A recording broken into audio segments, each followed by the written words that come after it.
Hi hello friends, இவ்வளோ வேகமாக எங்கே போயிட்டுருக்கோன்னு தானே யோசிக்கிறீங்க. இந்த வீடியோட லாஸ்ட்டில் பாருங்கள், கண்டிப்பாக நான் அதை சொல்லியிருக்கேன்.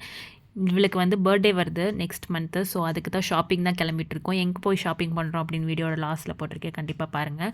பைக்லேயும் போகல, கார்லேயும் போகல. இந்த டைம் இவ்வளோ மெட்ரோவில் தான் கூப்பிட்டு போயிருந்தேன். ஏறினோடனே பால் வேணும்னு கேட்டால் சரி அதையும் கொடுத்துட்டு அமைதியாக உட்காந்துருந்தேன். என்னடா இது டிஃப்ரெண்ட்டாக இருக்கே, புதுசாக இருக்கே அப்படின்னு சொல்லிட்டு அமைதியாக என் பக்கத்துலேயே உட்காந்துருந்தா.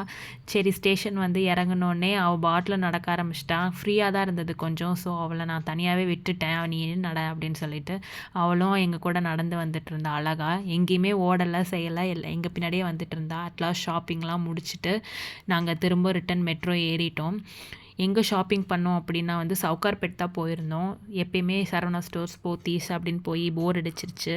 ஸோ ஒரு சேஞ்சுக்காக சவுகார்பேட் போயிருந்தோம். இவளுக்கும் கொஞ்சம் வேடிக்கை பார்த்துட்டு நல்லா நடந்துட்டு வரலாமே சொல்லிட்டு தான் அங்கே போயிருந்தோம். அட்லாஸ்ட் ஷாப்பிங்லாம் முடிஞ்சிச்சு. வீடியோ பிடிச்சா சப்ஸ்கிரைப் பண்ணி